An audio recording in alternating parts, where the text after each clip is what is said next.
Hi, welcome to Clutter Bravado.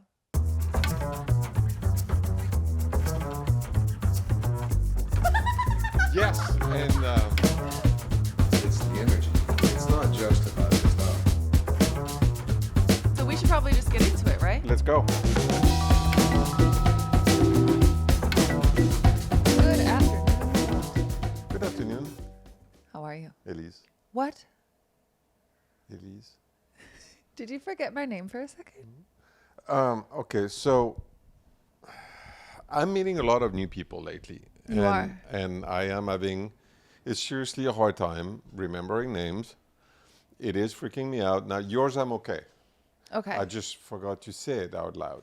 Okay. Well, don't do it again. But yeah, you have been forgetting people's names quite a bit. I'm not forgetting. I just, No, they but just it's don't one of those register things that at we've all. been like watching a lot of. We saw a play, and we've been to like second draft together. There are a lot of events that we're going to. We're like watching a lot of performers, and I will say that it does get a little old. When you're like, who is that guy, and that thing, and it's crazy. I always know who you're talking about. So it Good. like I Well, can. that's No, but yes. we as a society have been relying so much on like Google and AI to solve our questions, to answer our questions for us without having to use our brain power. And I think that right now you've kind of been using me like a Google. And I would like to have you stop doing that. So, Now, it does put a little bit more pressure on me to remember things, which is great. right. My brain is getting stronger, but I can't And your keep brain being, is 37 years old. Mine is a piece of cheese with lots of holes in it. It does not have holes. You're doing fine. I'm You just doing have great. to try a little harder. I think put a little effort in. Okay. Well, as someone said, as long as I can remember my name, that's all that matters, huh? Huh? Okay. How was your weekend? I can't. My weekend was great. You just almost said you can't remember your week. Are you okay? Well, let's face it, it's after lunch. It's nap time, and It's- I'm doing well. I had a good weekend. Okay. We went to see a play We did. on Go see a Sunday play. evening. Do you remember who wrote and starred in the play? Yeah, Guy. Oh, He's come on. great. Our guest for today, Eric Toms. Eric Toms. You did call him Tom a few times. Well, I never heard that. It was Eric first. Eric Toms. I guess it kind of happens when you have two first names, but Right. Eric Toms is an incredible playwright, writer, actor, everything. He's also a multi-hyphenate. We've been bringing a few more of those onto the show, but we went to see his play. And that was fantastic. I'm a newbie in that world. I am guilty. I'm, one part of the people that never went to see plays. Now we went to see Like three of them now, I three of think. them, yeah, and it's been incredible. Yeah, one of them, I forgot the one for Art of Elysium. I'm in love with it. I think it's so impressive. It's so cool to support that part of the arts. So yeah, it's really exciting. Yeah. His play is called My Dad's Kid, and it's really, really clever, and it is long, not in a bad way at all. Right. It's amazing, and we talk about this in the interview as well, which is like that when you're on stage, you kind of lose time. But I will say that in this show, watching it, I wasn't paying attention to how Me either. long I was there. I mean, we The left story and- is really like it's really engaging. The chemistry between the two characters, it's really fun, and it's funny and emotional and sentimental. It's like it has all the things that you want in an experience of storytelling. And then on Saturday, I went out with my gym crush, Brian, and we went to a fantastic restaurant that is a little bit Japanese fusion, Japanese, French, California fusion. Japanese, French, California fusion. Got it. Yeah. So it's, Okay. Japanese dish with, What's the name of the restaurant? Come on now. Yes. Too bad you were not with me because you would remember. Um, Is it Tsubaki? yeah, something like that. Yeah, Tsubaki. Okay. Thank you very much. No problem. I was quizzing you. I didn't even go there, and I remembered the name of it. You gotta really start working on that.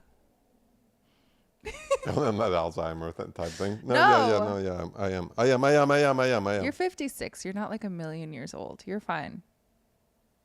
No, I'm not a million years old. I'm 56 now.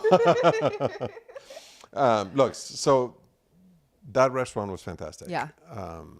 I had, they made a Caesar salad that was spectacular. Ooh. Yeah, no, there's really small restaurant, emphasis on the food. The service was great, but very, casual, and I was impressed. Amazing. Yeah, and you know me, I'm not impressed too often with restaurants. So that one was a really, really good surprise. Yeah. You did kind of skip over the fact that you did say that you went to dinner with your gym crush. I will let that slide. I just mentioned it. Shout out to Brian. Shout out to Brian. He's everybody's gym crush. I know. He's such a babe. Anyway. So that was fun. Last week we went to the Odd Walk on Highland and Melrose, and not Melrose, Highland and Santa Monica. Stopped by Blackman Cruise and saw, we were at Ralph Pucci and Apparatus. It was really fun. It was really fun. I love events like that because you sort of pop by, you see the people that you know you're going to run into, and then you meet a bunch of other people too. And I really liked that. It was a really great time. And then we went to Ammuniel that opened up a small showroom at Amanter's office. So if you're a client or are interested in Ammuniel, they set up a really pretty space. They do like metalworking and bars and built-ins, things like that, and really high end, really beautiful. Yep. Beautiful. The displays that they had there's this beautiful like wine room that they have set up there that is absolutely stunning with brass and leather, and it just, I can't even imagine like having that in your home. It's so special. Really special. So special. I went to an EP release party for Asia Holiday. So she's a new artist. She's like 22 years old. She's a musician, an incredible singer, also an actress. And she's a star. She is a star. I have never walked into this was a cafe. They moved some chairs out of the way and she set up. She had one guy who was playing a cajon. She had another guy who was playing the guitar.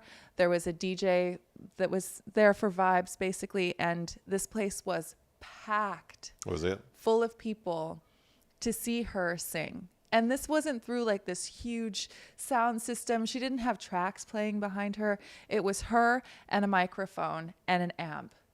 And her voice is so pure, and anyone who was walking by, you could just see they were entranced by her.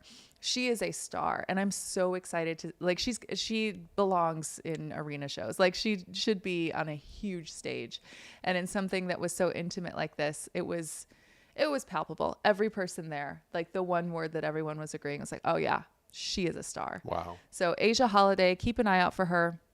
She just released her EP on Spotify. We will definitely put a link to that in the show notes so everyone can go check it out. Please listen to it. Give her some listens. She deserves it. Get her some streams. She deserves it. You will love it. Her new song, 222. Oh, it's so special. It's so cute. I love everything that she does. It's so inspired. And follow her on social media too. Because like if you ever need a boost of your confidence, like she's incredible at that. So follow Asia Holiday, but we have to get to our episode. So our episode, the podcast has grown from design and artists and architects to including more multi-hyphenate artists. Yeah, more multi-hyphenates like me. Like you. And so it's opened up a new world for me in Los Angeles. And I want to say that I'm really excited about giving a little bit of voice and space to people that are so talented. Our guest today blew me away on Sunday. He's so good. And so for all the people that listen to the podcast, just make sure to go out, go enjoy everything that LA has to offer, be it a small concert, be it a stand-up comedy, theater, small movie, an art gallery. Go support all those creatives. Show up because that's how they they survive, thrive. Yeah. And I'm excited to be doing things like that with you. I mean, for me, it's definitely a brand new world, but I'm so excited, and it fits with what I do, in the sense that it is part of that creative world, that art world that we're fighting for. So thank you. Yeah. Oh, hey, you're welcome.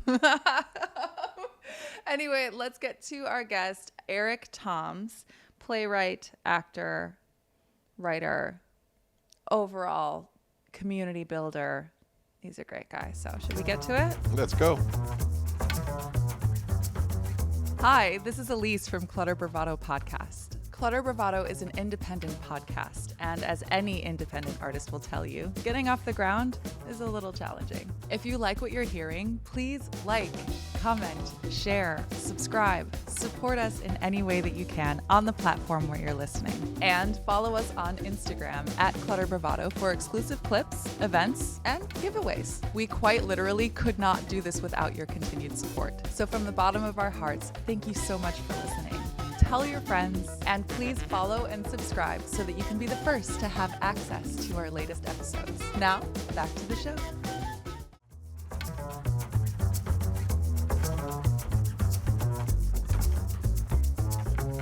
Welcome to Clutter Bravado. We are here with Eric Toms. Hi. Hello. Thank you for having me. I'm so glad to have you here.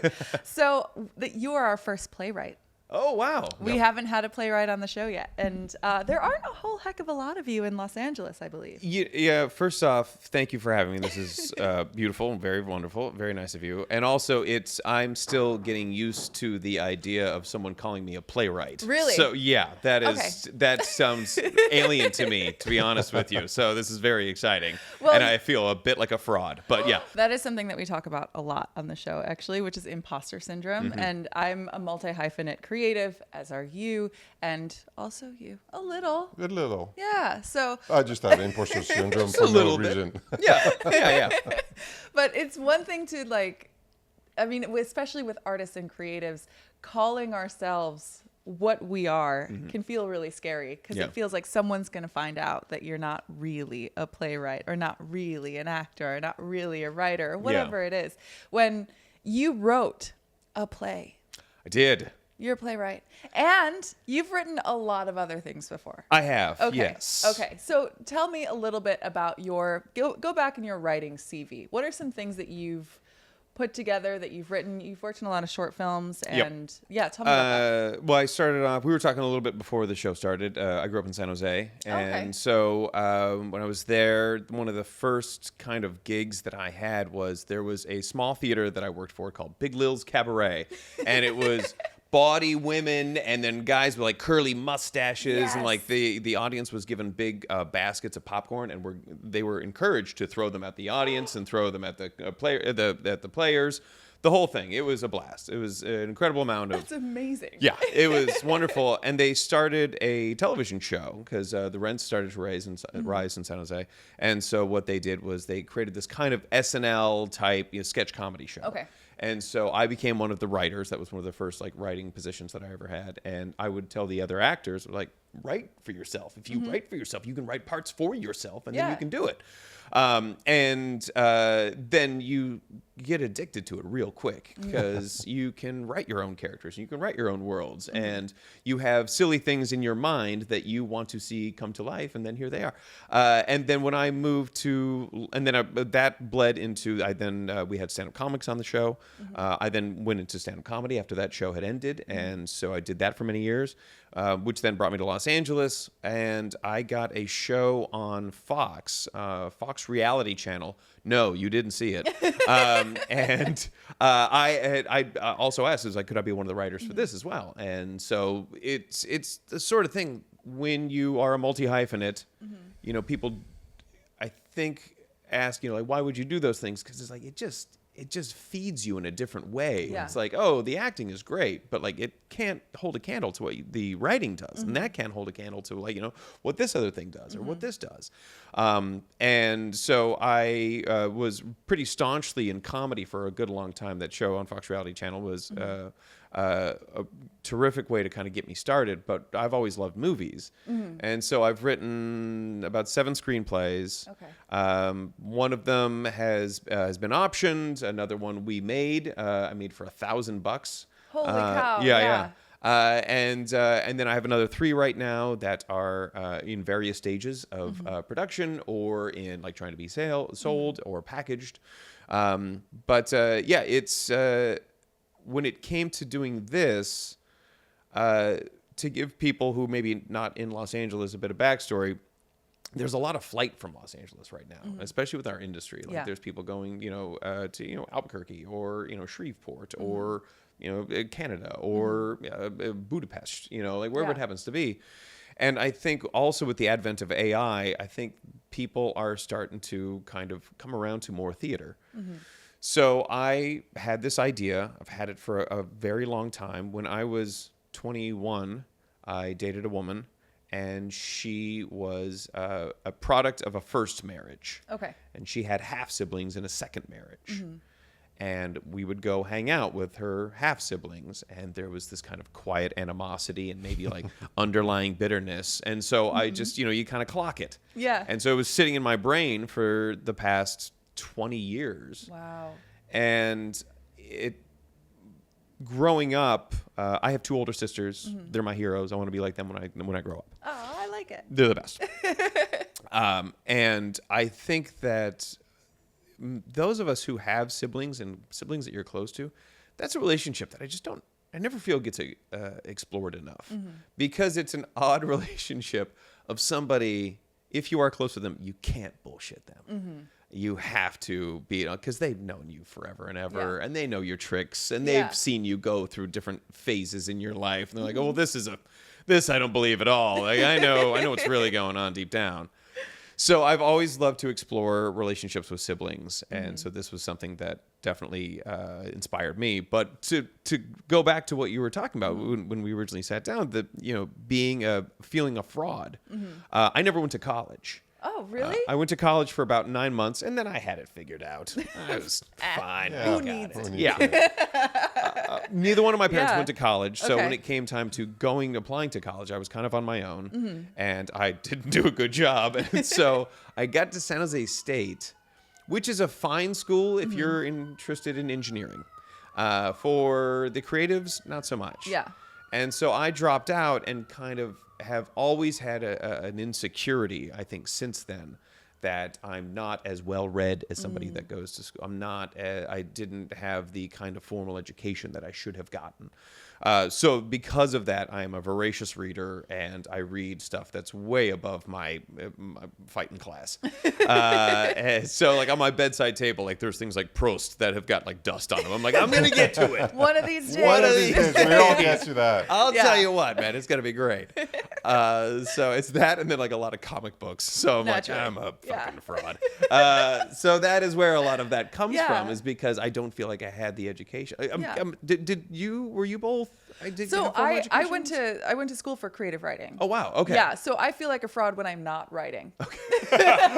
Wow. I know. It's okay. like the inverse. Exactly. No, I went to school for creative writing and for English, and I really did also BS my way through a lot of school. The one thing I could really do was write, and I loved writing. Yeah. And I didn't actually get anything published until maybe 10, or it was like 6 years after I graduated. Yeah.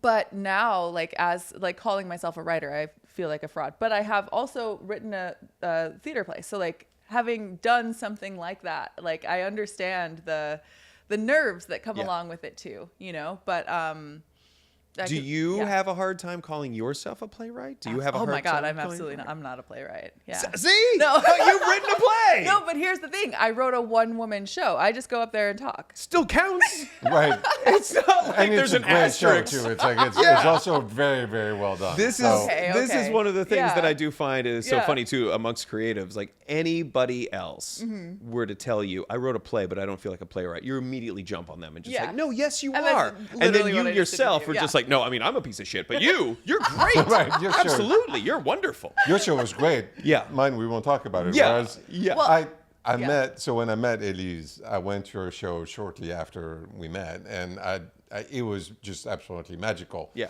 Your show, which we went to 2 nights ago, was absolutely fantastic. Thank you. And it's just so funny to listen to the two of you talk about, no, I'm not a playwright. No. And me, I'm a cook. So it's like, I have, but somehow I don't have an imposter syndrome. I'm like, yeah, of course I am.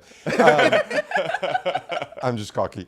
It was absolutely magical, and I'm in awe because coming from outside of this industry, and I look at it, I'm like, how do you write it? How do you act it? How do you remember? I mean, it was so well done. And yours, we have to get it together. It'll go. And I'll put it up again. and put I it will up put again. it up again.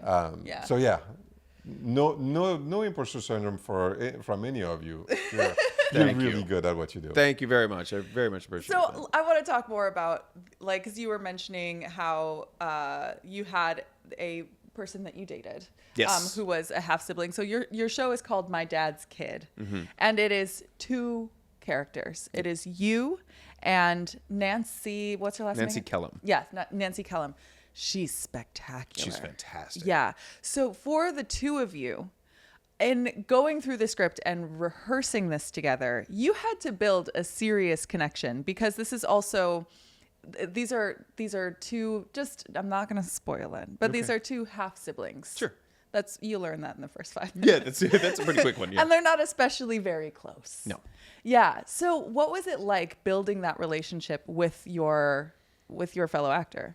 One of the things that we were able to bond on very quickly was the fact that neither one of us had done a 2-hander. Really? Just 2 of us Yeah. doing this. And everyone always says, and I think you'll appreciate this, like, oh, well, you wrote it. It should be easy to memorize. You're like, fuck no, it's not. Are you kidding me? not. I have no idea. I have like 18 drafts banging around in my head. I'm like, is it this part? Or we didn't know we cut that. Oh, where am I?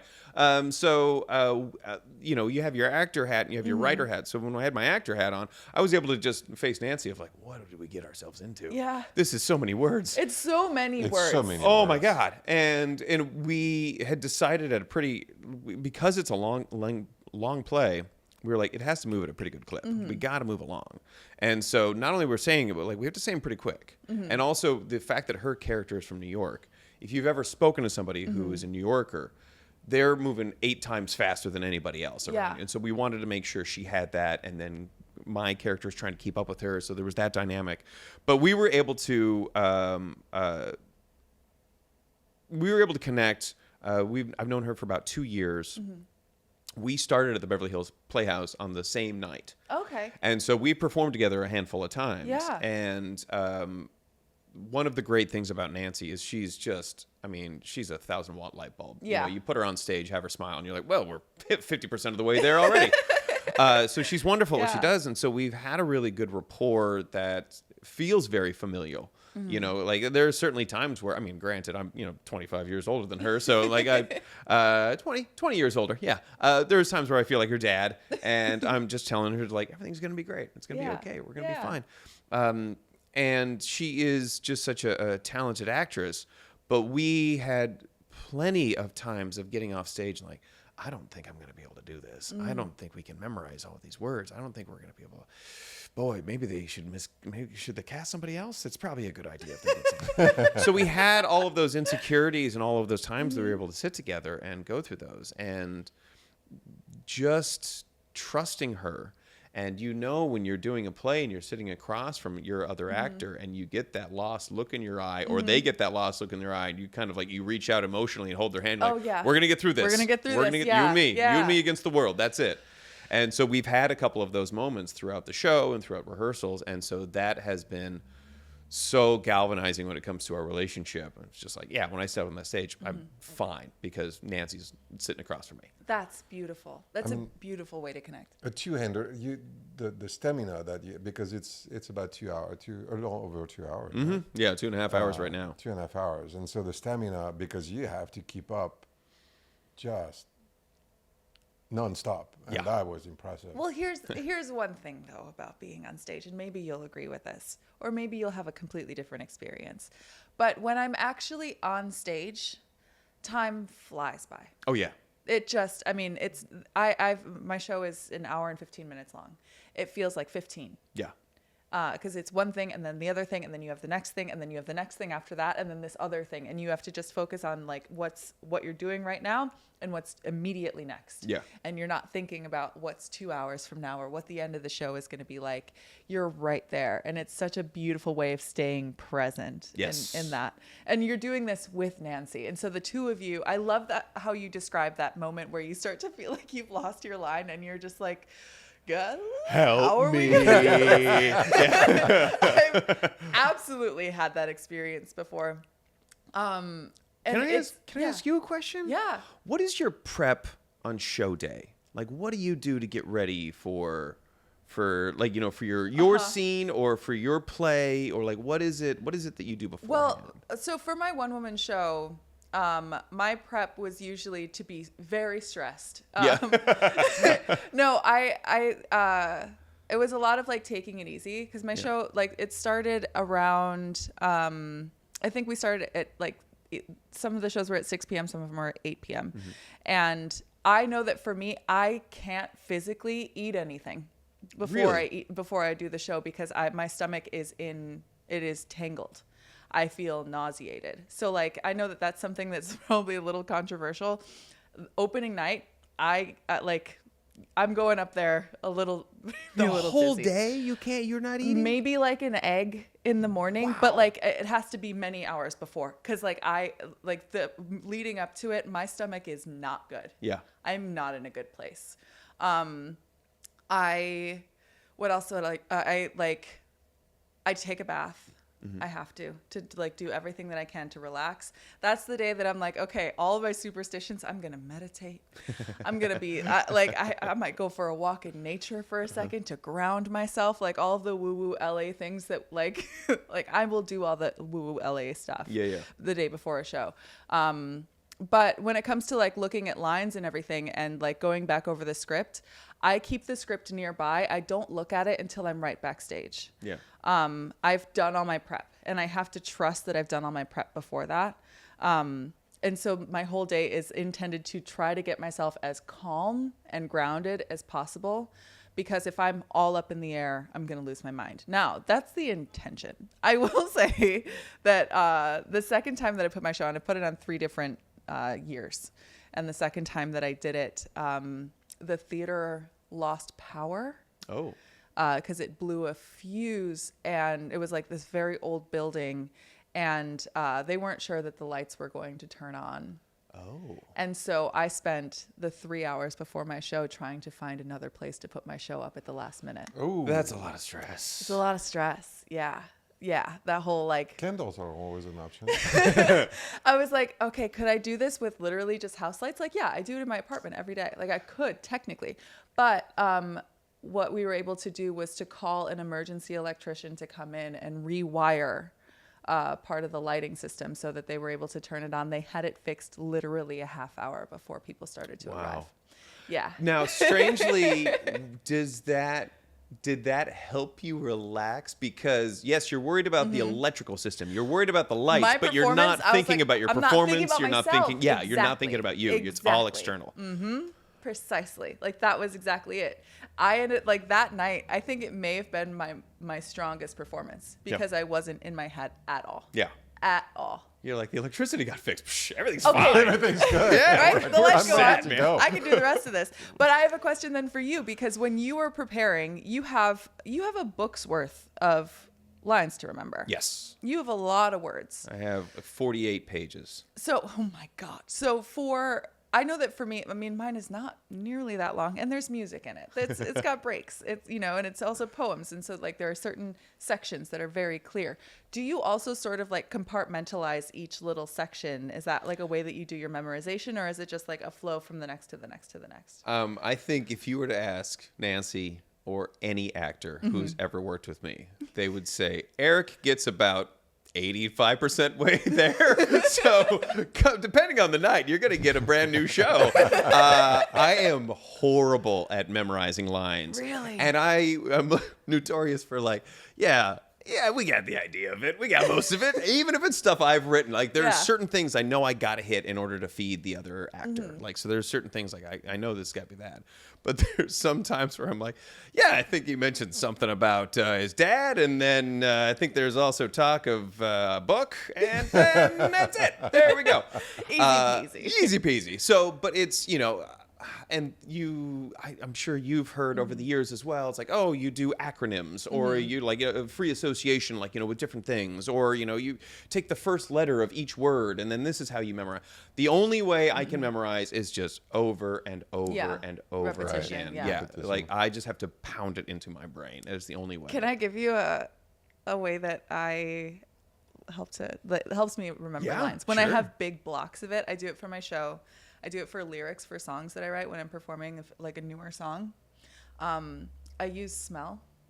Smell? Yeah. So if you come to my show, this is a little Easter egg, and I've never talked about this before. If you come to my show, it smells like Florida water. It smells like Nag Champa. It also smells like sage and Palo Santo in different areas of the stage.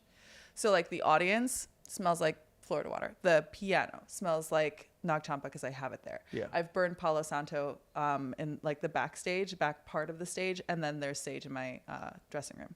So all of those scents, when I'm working on a certain scene, I'll burn that, or I'll like have Florida water or whatever, like smell. I used to do this when I was in forensics in high school. Yeah. When I had to remember my speeches, I would wear a certain perfume, and then I wouldn't wear it at all until I had to go up and do my fascinating. speech. I've never heard this before. So smell is tied to memory.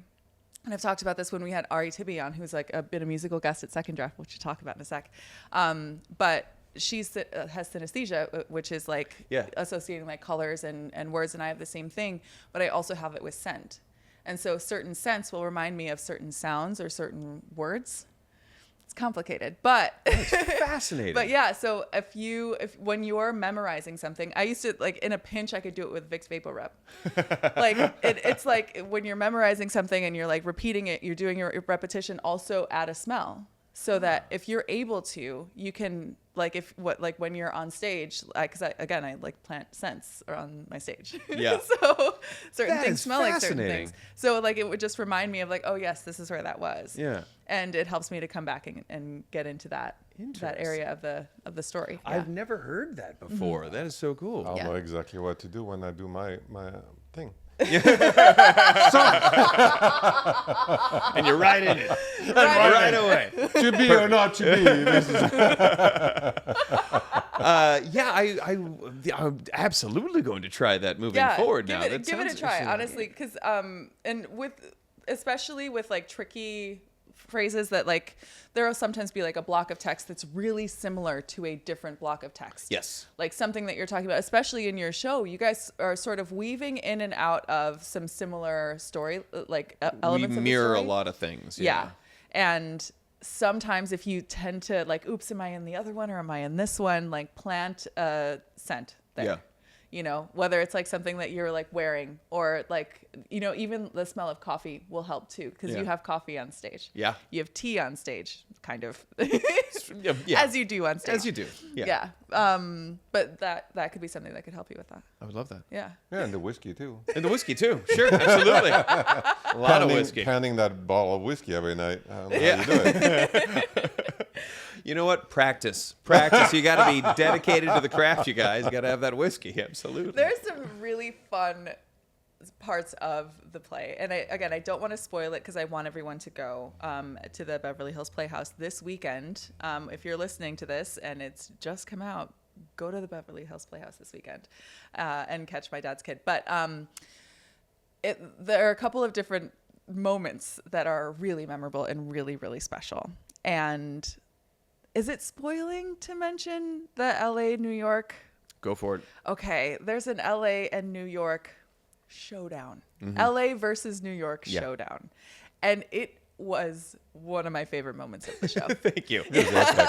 It's Truly epic. it stems from it's kind of me poking fun at myself a little bit, because I think that the people who argue the most intensely about what's better, LA or New York, are people who are not from LA or from New York. They're from Michigan, but now they live in Queens, and they're going to die on that hill when it comes to what is better.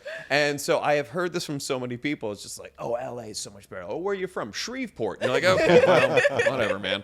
But I do think, and I honestly, being raised in the Bay Area, you are taught at a young age that the only people who live in LA are monsters and horrible, irritating people. Yeah. And then you move here and you're like, no, there's plenty of wonderful people walking around. They're great. There's jerks, but there's jerks everywhere. It doesn't matter where you are. Exactly. And so excavating that, there are, I think at any place is kind of an inanimate object. I don't care if you're in London or Paris or Moscow or LA or New York. It doesn't matter. It's what you make of that place. Right. And but of course, every city's got little twists and turns that you learn about. And so that's where a lot of it really stemmed from. And I am an LA kid. Like, I love Los Angeles. Yeah. I love driving. I was a stand-up comic for many years, so you hit the road, you're always driving. I'm a movie nerd, and there are always revival films that are coming out, brand new premieres that are coming out, film festivals that are happening. That's where, that's my happy place. Places like Second Draft, where actors are getting together and they're practicing their lines. You're doing readings. This is all the stuff. This is where I want to be. Yeah. My oldest son, Nick, loves camping, and he goes out into the wilderness and he sleeps under the stars, and it is peaceful and quiet, and it drives me fucking nuts. I'm like, why are we out here? Why don't we go back to the city? And Nothing's then there's going to be on out here. There's no movies out here. What are we doing? But I love that for him, and he's fantastic, and he goes with his mom a lot. So shout out Heather. But it's LA is such a singular thing. There really is no place else like it on earth. And I love the city and the creativity that stems from it and the people that are here. And New York has its own vibe too. And the people who love New York love New York. Yeah. It is a city I love to visit. I could never live there. No, it's I'm a the hard same city. Way. Yeah. I feel the same way. I love LA. I'm from Milwaukee. I'll defend LA. I mean, I will die on that hill. Yeah. But at the same time, New York is great. There are a lot of really great things about it. I visited there. I love a lot of people there, but I don't love it enough to live there. Yeah. And I just loved how in that scene, you're both sort of picking each city apart and also over-aggrandizing a little bit. Sure. About each city's benefits and the pluses. But I think that the one difference, and what I loved, is that in New York, you go to New York, people are telling you how great their city is, how fantastic being a New Yorker is. You come here and we're La La Land, we drive a lot, there's a lot of malls, it's not very pretty. And in fact, it's a city that's so creative, that's packed with creative people. And it's hard because I love LA, I'm from the south of France. But one of the messages, LA is a fantastic city. Yeah. As much as New York is an amazing city. I mean, I loved being there. But LA is also a freaking amazing place to be and to be creative and meeting. I mean, I'm new to your world, but going to Second Draft and a room of 80, 100 people every Monday that are absolutely creative, passionate. The music yesterday was absolutely mind-blowing. Yeah. And I think that's the beauty about the city, and I think supporting all those people, and I think that going to your show on Sunday was just a breath of fresh air, and I hope that anybody who listens to our podcast dash go. I mean, and plus you can't go at night. The drive, you have no excuse. There's parking. It's on Robertson. Parking, yeah, it's actually not hard There's to find parking. parking It's at on all. Robertson. Just don't, or take an Uber. But it's a great experience.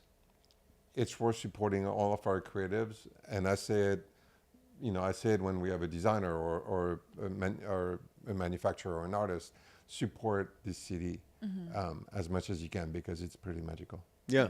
Yeah. And I think one of the things that did change my trajectory when it came to my career was not just focusing on my own career, being a part of a community. Yeah. And being a part of a community makes the struggle of being an artist, because I don't care if you're at the very tippy top or if you're at the bottom, like it is a struggle every day, and you are constantly in your head, and you're constantly making stuff and then hating it and tearing it apart and then putting it back together and repurposing something and approaching it from a new point of view. Like that's the life of the artist. Like it's you're always like a bubbling cauldron inside your head. There's always something going on. And when you can take the focus off of yourself and you can put it onto a group of people who could do something that you could never do creatively. It's just like, there's no, like, I'm going to give a prompt to Elyse and I'm going to give me a prompt, and it's going to be two completely different things. And you're like, that, like, oh, that's amazing. I never would have thought of that. Yeah. That really changed. That took a lot of the pressure off of myself to when it came to building communities and to uplifting other filmmakers and other actors and other writers. That became very, very important. Yeah. And so places like Second Draft, where you guys have mentioned that you've talked about this before, but those who don't know, it is a cold reading series at the Broadwater in Los Angeles, and it's on Mondays, and it's free. If you got $5, throw it into the hat. It helps us with our rent. But writers will show up and they have 10 pages of their script, and then we cast it right there. And then there's a fantastic musician that'll come out and they'll play. And seeing that community build and grow over time, and more people just getting to know one another and kind of sharing in the insane world that we've decided to build for ourselves in this bizarre industry that we have. That, and then also the Night of Shorts night too, which is a short film showcase that I run. Yeah. That was a big one as well. So 8 years ago, I had finished a short film, and a couple of my buddies named James and Dave Cadelia, they had finished a short film. And Dave had said, hey, let's show this in a bar. And I was like, well, I'll give like 60% effort to this. And so I, at the time, put it on Facebook. I was like, anybody know a bar where you can show something? And I can mention this place now because I've gone out of business. But someone was like, yeah, there's this place called The Sandlot on Melrose, and you can show it there. And I said, great. And I called The Sandlot, and they said, yeah, you can go ahead and show your shorts. And I was like, oh, I should call a bunch of buddies, and we'll all show our shorts, and then we'll just invite, we'll have a party. And so I get all these things. They had me burn everything onto DVDs. And even 8 years ago, we were like, wow, really? Yeah, no, 8 years. Boy, no, okay. Sure, let's do that. So did that, invited everybody. The wife and I got we babysitters. We show up to the Sandlot. The doors are locked. The lights are turned out. Nobody's answering the phone. And now friends are showing up. And I'm starting to panic. I'm like, oh God. And so now I'm formulating the apology in my head. Just like, hey, we go into these things with the best of intentions. Yeah. And then my wife, who's a very pretty blonde lady, and our friend Allison Ball, who's a very pretty redhead, said, maybe we can find another place. And I was honestly kind of shitty about it. I was like, yeah, sure. We're going to find another bar on Melrose where we can, screen our shorts.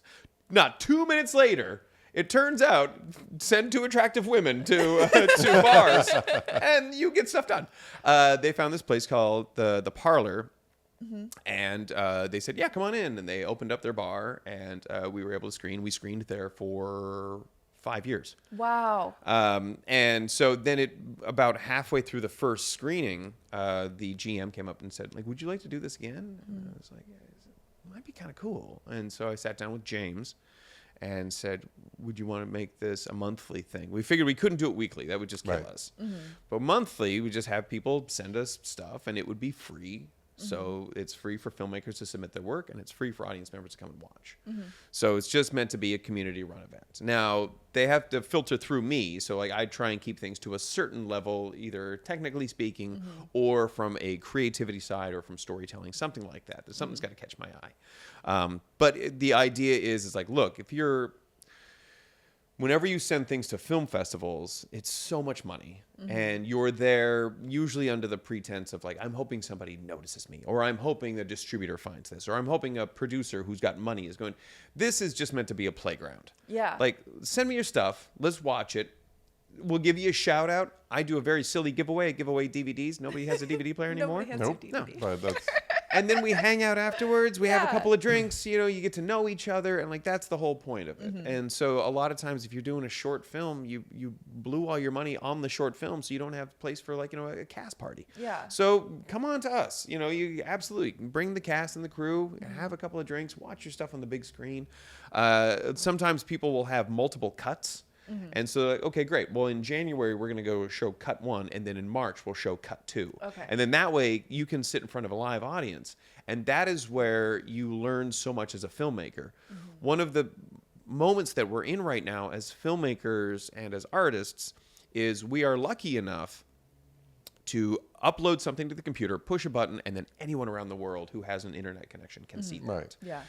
The problem we run into is that is antiseptic. It's devoid of human contact. Yeah, So yeah. there may be likes, there might be comments, but you're not, I mean, like I can, watch something and I don't really like it, but I'm going to support them. I'll give them a like. Yeah. When you're sitting in an audience, that audience is honest and real. If you tell a joke and it's not funny, they don't laugh. Yeah. And you realize yourself, well, we got to go back. We got to cut that out. That's not going to share. And so, when you're a filmmaker and especially if you're an editor, if you've edited it yourself as well, and you've watched it over and over and over, and you're like, it's perfect. It's perfect. I've looked at it.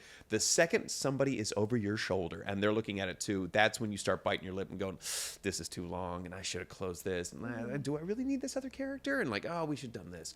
And so that's what Night of Shorts Night can also provide to people as well, where it's just like, look, you can't see the forest from the trees because you've been with this piece for so long. Come show it here. You sit in the back and kind of quietly freak out while the audience judges your work. And then you will have a better idea moving forward of what it is you actually have. Yeah. And so I'm the most proud of like whenever somebody will screen with us and then go back and recut it and then send it to film festivals. Oh, wow. So it's like That's they've gotten great. that feedback. So it's like great. That's so smart. I really like that. I have a film that was in your Night of Shorts Night. You're fantastic. It was we talked a little bit about this last week, but a short film that's just a spoken word poem that I wrote, and my friend Josh Reynolds directed it. Beautifully shot it. He did. He and his team, like they're all roommates, and they were like, "Hey, do you want to help us? Or do you want us to help you?" And I was like, "Yes, I want your help. That sounds great." We all got together. It felt like a party. It was just really fun. Yeah. I met a handful of people because I had just sort of cast them. Like, I'm like, oh, you look like the whole thing. The poem is called Heroine, and it's like talking about how I used to be attracted to guys that looked kind of rough around the edges. And so I would just like go out in the world and I'm like, oh, that guy looks like someone that I would have liked 5 years ago. And I just like, hey, do you want to be in this video? And that's how I cast most of them. Really? You look like you're borderline having trouble. Come on in. Yeah, you look like have you had a stint in rehab? I have a feeling you'd be great. No, but it was great, and I actually met like a couple of my like long-term like best friends fantastic. through that, and it was a great experience. And then getting to show it at Night of Shorts Night and getting to share it with people and also see how other people were receiving it was really, really special. So where is it now? It is at we were so lucky. So we were at the parlor for many years, and then the pandemic happened, and we went online. So then it became a reading series, and so writers would send me 10 pages, and then kind of like final draft, I would then cast it, and then we would do it over Zoom. And we did that for 2.5 years. Okay. And then in the most Los Angeles way, we were coming out of the pandemic, and a friend of mine who is also a filmmaker who has screened with us before, Ava Swan, went on a date with a guy and said, look, I don't think this is going to work out romantically, but professionally, what do you do? Where are you at? And he was like, oh, well, I'm the GM for the Formosa Cafe. And he's went in to talk about like all of the renovations that they had done. Right. And they just added this new upstairs bar area where there was a screening area. She's like, I got a buddy of mine. And here we are. So the Formosa Cafe, which is a landmark in Los Angeles. Right. Everyone should go there. It's been around, I want to say since 1928. Mickey Cohen had a secret safe that was buried in the floor. So now when you go in, you can go, like, it's off to your right-hand side, right on the floor. They now have a piece of plexiglass over it, so you can see Mickey Cohen's safe. Oh, my gosh. And yeah, a million films have been shot there. Yeah. It's a beautiful place. It looks just like it was, back in the day. Yeah, they did a really good job. They did such a good job, yeah. And so the food's fantastic. The drinks are great. But yeah, we are in the upstairs bar area, and we do that the first Tuesday of every month at 8 o'clock. The first Tuesday of every month. Beautiful. So next Tuesday. Yeah, next Tuesday, Awesome. October 7th. Okay. Awesome. We'll probably be popping in there. Go check it out. Perfect. Well, so I have one last question for you Sure. about the play, about your experience and everything that's happening with Beverly Hills Playhouse. So, what is, in your interpretation, the theater scene like in Los Angeles? The theater scene in LA is interesting.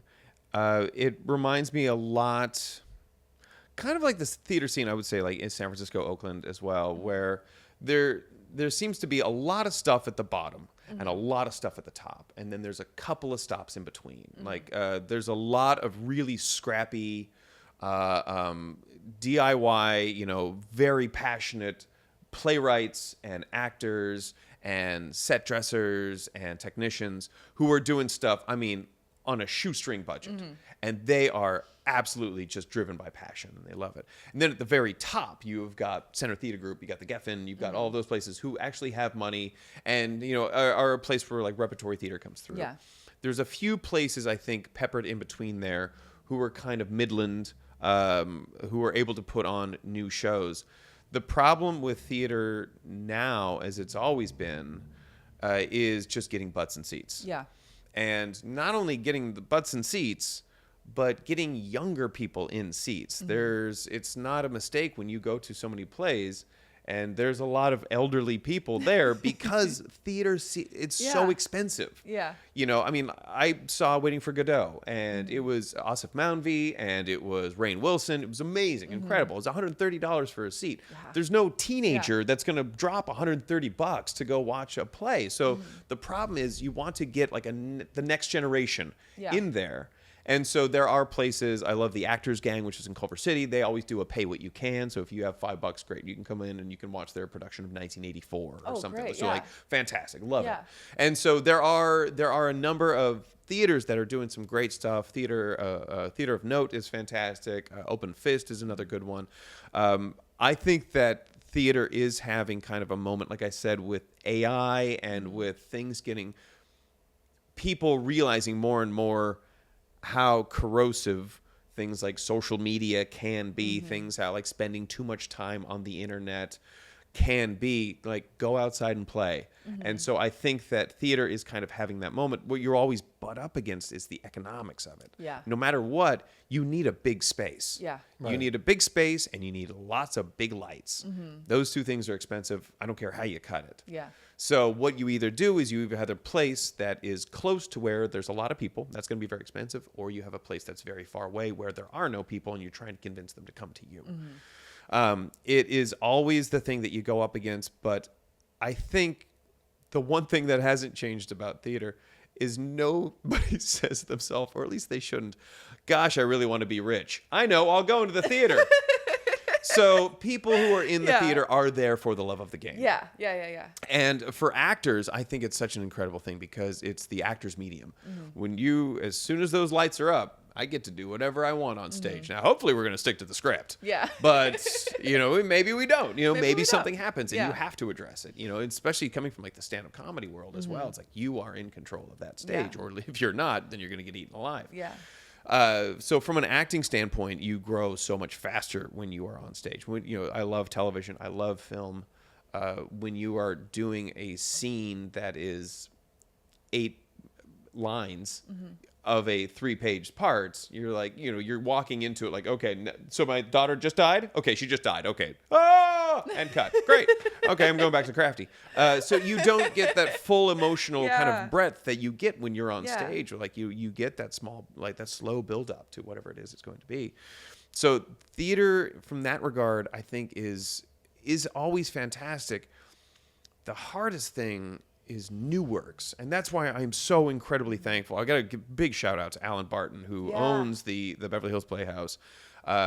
He told me, he's just like, look, we're not going to make any money off this. He loses money every time a play goes up, and especially a new play.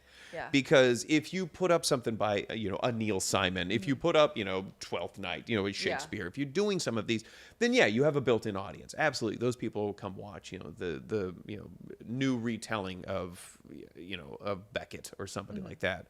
But a new play that's not tested, you just have to hope that you have got wonderful theater goers out there. And if people want to support the arts, go see a play. Mm-hmm. Go see a play. Go see a new movie. Go see something that hasn't been tested yet. Mm-hmm. I think there's a lot of exciting stuff that's going on out there. One of the things I get so frustrated about is if you go to your window right now, look outside, you'll notice the world is on fire. And so few movies are addressing any of this. Every time I go to a movie, the last film I watched took place in 1998. Mm-hmm. And then other films take place in 1970 and 1960. And I'm sure those were very important times. And we should learn more about Bob Dylan or Bruce Springsteen. What's going on right now is insane, and we need to be talking about it. And one of the things that we talked about last night, the Glenn Stanton, who was the artist last night at Second Draft, he's the writer. I'm sorry, the musician, had mentioned, yes, one of the weapons we have as artists is our art, and that is the thing that is going to combat fascism and tyranny. And there's just not enough money that's going towards productions that are talking about these things, because people are so nervous because the country feels very bifurcated right now. You're either with us or you're against us. And that is something we need to address. We need to be able to sit down and have a conversation and realize that the person across from us may disagree with me, but that's fine. They're still a person. And we got to live here together. We have no choice. There's no other planets we get to go to. I don't care how much people like going to Mars. There's no shopping malls there. We can't. I'm sorry. What are you gonna do? So one of the things that I think art can do is it can retell somebody's story in a way that you can ingest. That you realize that the person sitting across from you disagrees with me, but they are a person. They're a human being, and if you're okay, I'm okay. And let's be okay together, and just put the gun down. Let's just talk. Let's just talk. All right. So I think that very long-winded way to say, I think theater in LA is pretty good right now. Theater in LA is really, really important, and I fully agree with you on that. And one of the reasons why I do it and why I look forward to doing it again is because there is a moment when you're on stage, and you can feel that someone in the audience is identifying with the character that you've created. Yes. That the story that you're telling isn't just a story that came from you. It's a story that somebody else identifies with. That they're like, oh, I'm seeing myself in this. And that feels like that little moment of connection. Now, granted, it is like person on stage, audience member. I can't see anyone in the audience when I'm on stage, but it's knowing that connection is being made. And maybe it's not just one person. Maybe it is a handful of people in the audience that are realizing for the first time, they're like, oh, I feel that way too. Yeah. And that is what I think, that's one of the reasons why applause is so powerful. Because it's a bunch of people using only their hands. It's so funny if you actually think about the concept of clapping and applause and standing ovations. It's the silliest, goofiest thing. It's such an animal thing. Just the sound of my little hands touching I'm each gonna other. make noise with my body. I'm gonna make noise with my body to let you know I'm happy.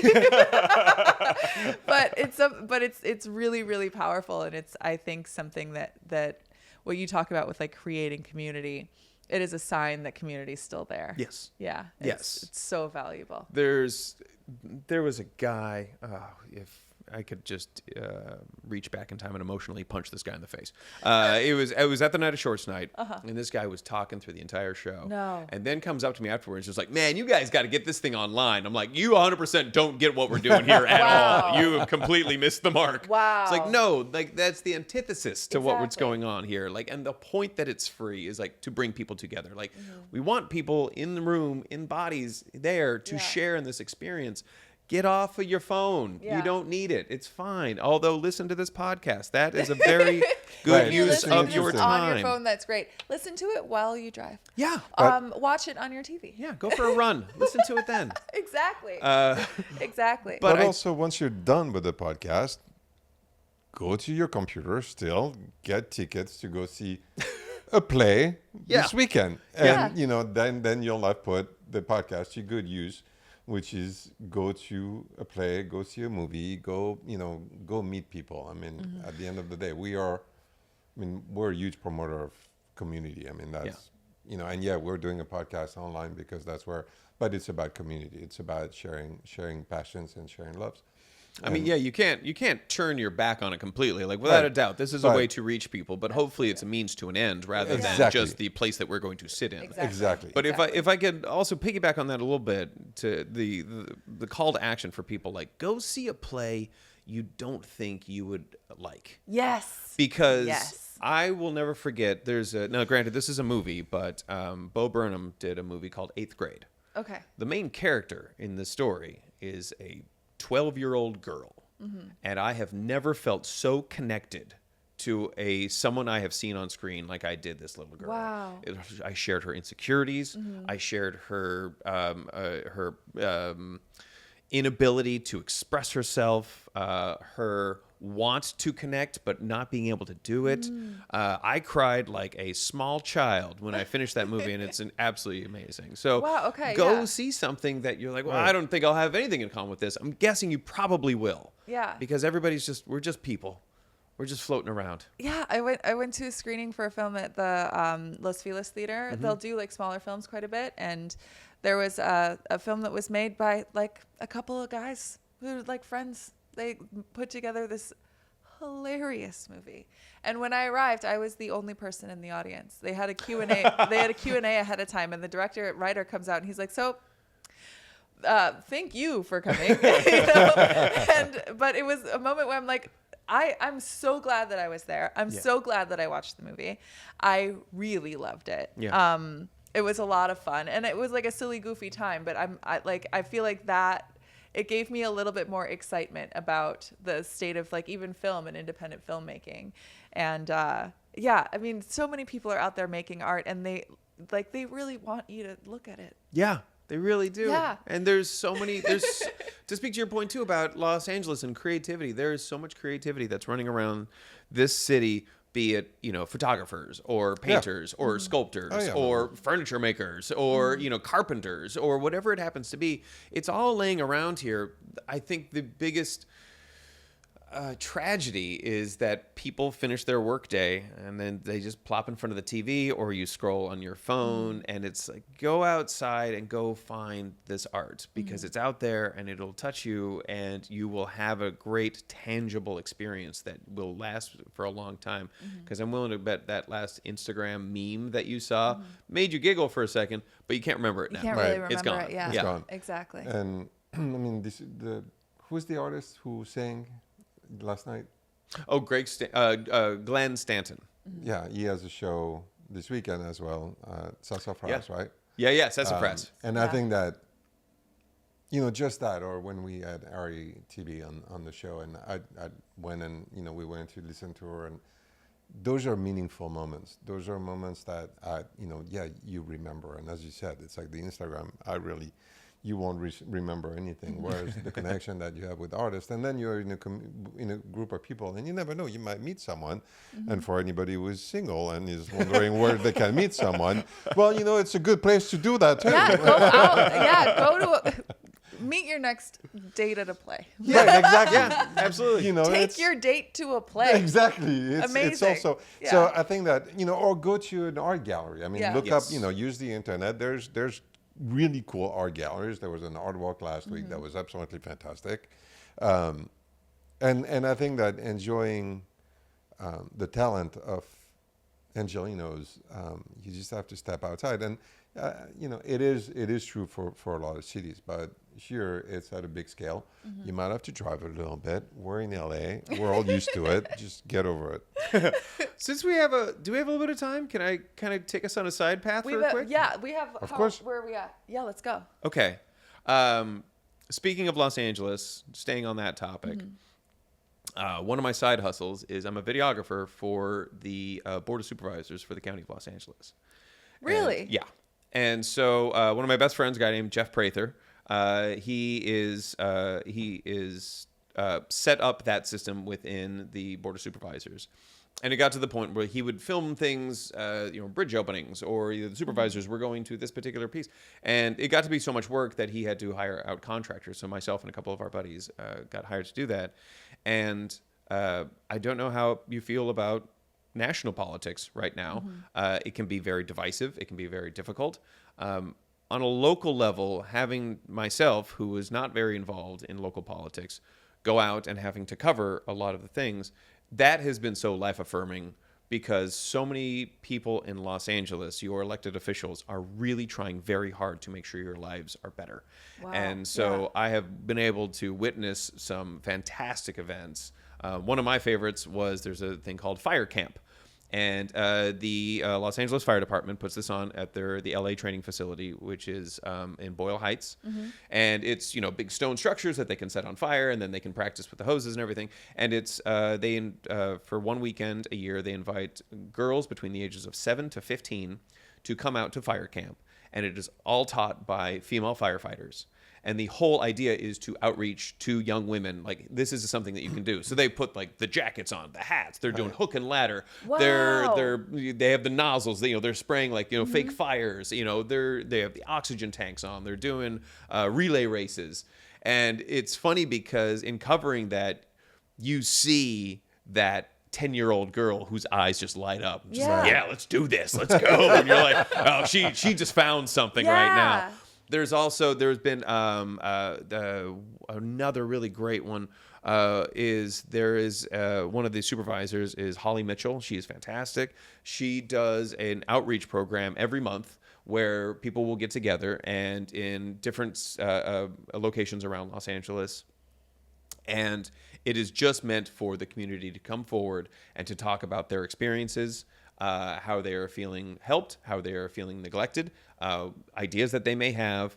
And it's in different communities. So this might be a trans community. This might be LGBT. This might be Latino. This might be Black. It might be whatever it happens to be. She goes around every month and has these different moments where they will open up and be like, what do we do? How do we make things better? How do you fix things? Wow. So I've been lucky enough to witness a lot of these. And I also, if you're, no matter where you are, no matter who you are, get involved in local politics. Local politics, in national politics, things take forever to get done.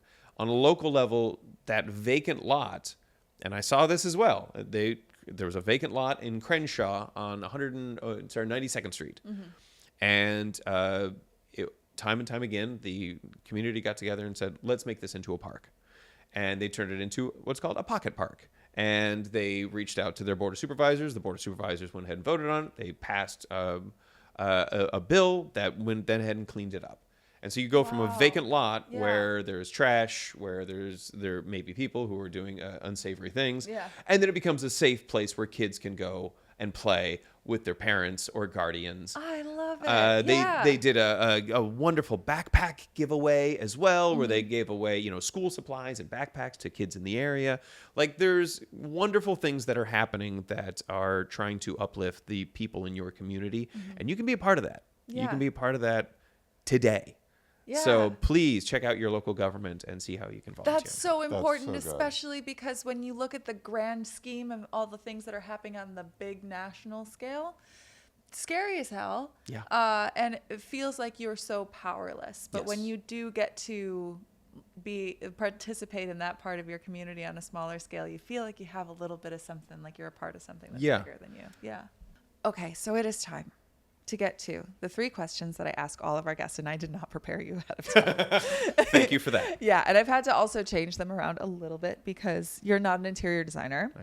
I'm not. But these are going to be fun. So first, I ask this to everybody. What's the messiest place in your home? Oh, my bedside table. Your bedside table. Easy. Or if I want to throw my kids under the bus, like, oh yeah, their room is disgusting.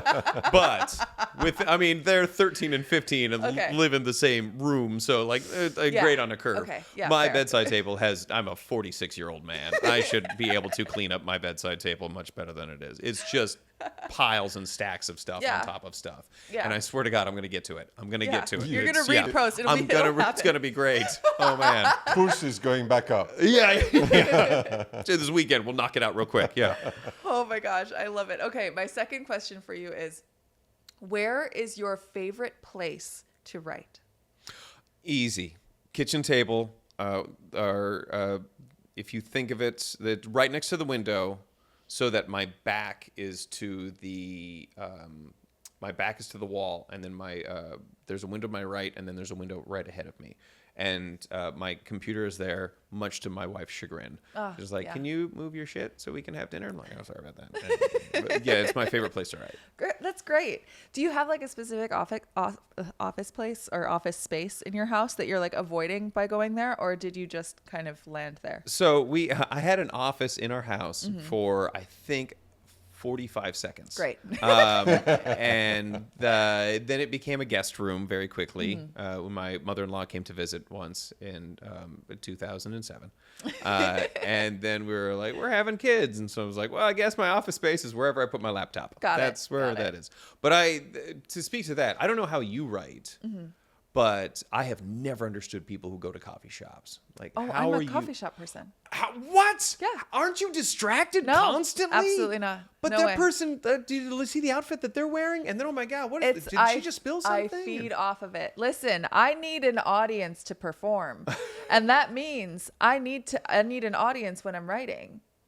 Really? I'm going to wear red lipstick. I'm going to sit in a coffee shop or in a restaurant, and I'm going to sit there and I'm going to write. And someone's going to see me writing, and I'm going to be like, well, I can't just be on my phone, because they're going to see that I'm that kind of person. It's such a weird way of looking at the world. But yes, Do you feel the strangers around you are kind of holding you accountable? Yeah. So it's like, okay, well, she's scrolling on her phone. Oh, wait, she's typing. Yeah. Oh, okay. Yes, exactly. So my phone stays down. I stay typing or I stay writing. I do a lot of like hand writing. Yeah.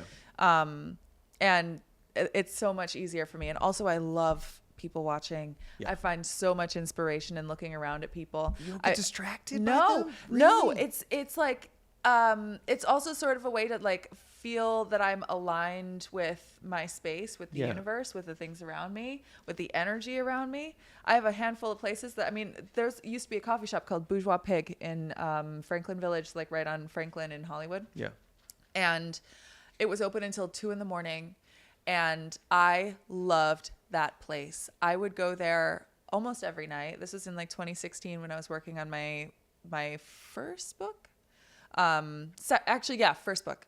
I was writing a book of poetry, and every night I would go there, and like I loved people watching there. There was a pool table in a room that like basically people made out in. Like it was it's very 90s style like coffee shop. Yeah. And I would go there, I'd look around, I knew what everybody else was doing, like, and it was so inspirational to me, and it made me want to write better, because I'm like, people are around me. If I'm writing trash, I'm gonna feel bad.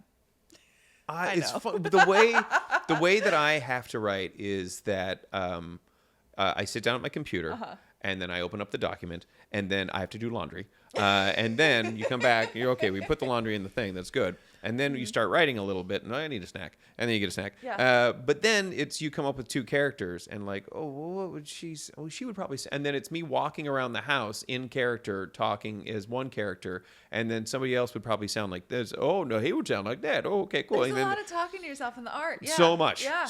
And so I look like a psychopath when like I'm writing. So. But I get kinetic as well. Like I have to walk around and kind of like discuss like, okay, if she goes there, then that means that he can't go there. It's like they'll have to meet someplace else, and like, oh, so then this other character can come. So like I'm kind of walking around, and I would just look like a person who's having an episode. Sure. And so that's the way that I end up like having to write it, and then you sit down and like you type it all out. Wow. Okay, I have to get to our last question. That's fascinating. I like that. Thanks. That's really neat. Okay, last question. When you walk out on stage, what's the first thing you notice? Where the exits are. In case this goes bad, go towards that door. Head out that way. All right, great. That's funny. When I was my first ever play when I was in like I think the 8th grade, and I didn't know where to look. And this is before you learn, to like look above everybody's heads. But I had a teacher that was like, look where the exit signs are, because there's always going to be 2 in the back of the theater. They're usually going to be 2 in the back of the theater, or like 1 directly in front of you. Yeah. And those are what you're talking to. Pick which exit sign you want to talk to. Yeah. Yeah. So I get that. I love but that. Also, it's a great way to know how to get the hell out of there. If they start throwing stuff, go towards the door. Then that's where you head out. Yeah. Make sure to text your driver on the way out. Oh my gosh, Eric Thomas, I could talk to you forever, but it has been such an incredible, incredible experience to have you on the show. So we are all going to see your show again. We're going to come back. My Dad's Kid, written by Eric Thomas, that is at the Beverly Hills Playhouse. This weekend. What are the dates this weekend? October 3rd and 4th at 8 o'clock. So Friday and Saturday at 8 o'clock. And then the 5th, which is Sunday at 7 o'clock. Beautiful. And we will have a link on our Instagram and on the show notes, wherever you're finding this, so that you'll be able to go get tickets. Definitely come to this. This show is incredible. Do you have any plans for it after this? That is such a long-winded answer. I know you're wrapping this up, so I don't know. But I will give the condensed version, which, I mean, I dwell in the independent film and television space. Theater is, because I said this is my first play that I've written. I've done a lot of stuff in theater over the years, but I've never had to. I've always come in as an actor, and you audition, you get the gig, and then you finish and you're done. This is the first time where I'm approaching it as an author and also as a production. So this production, it's 2 characters in 1 location, so that travels very well. Yes, it does. So I am fortunate enough to know quite a few people who are in the theater world who I've been able to kind of pick their brain a little bit. And so I'm looking at stuff now like, how feasible is it to do it off Broadway? How feasible is it to take it to Edinburgh Fringe, or other fringes, around the U.S. or the world? And then what do you do with just the script itself? Are you sending it to regional theaters? How are you getting that production going up without me, with somebody else? Or how do you get it to, a star or somebody who would be interested in doing this, who's kind of a draw, and you get it to them, and then hopefully you're then taking it to another place. There are so many different facets and so many things so I am using this time now to learn about all of that. Wow. I would absolutely love it if it went to an Edinburgh Fringe, if it went to off Broadway in New York. That would be fantastic. I think the LA New York dynamic there would be so much different and great. But I'm very excited to see where it lives, and this is a brand new addiction. I'm excited to explore. So we'll see how that goes. Wow. Amazing. This show, I wouldn't be promoting it as much as I am if I thought it was okay. It's a really, really special play. It's a really special play. It's incredibly well done, and I'm excited to see it again this weekend. Thank you so much for coming, and we have to go have lunch. Where do we follow you? Oh, yes. So I have a website, erictoms.com, ERIC. Don't spell Eric with a K. Spell with a C. Don't spell it. ERICTOMS. Tom's is like the shoe company. And then on all the socials, Tom's Funny, TOMS Funny, like 2 guys named Tom. Tom's Funny. Great. Perfect. Thank you so much. Thank you so very much. Thank you very much for having me.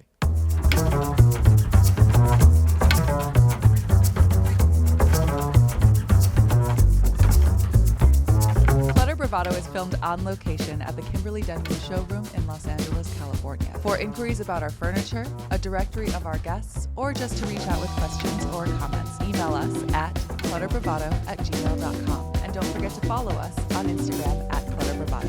Thank you.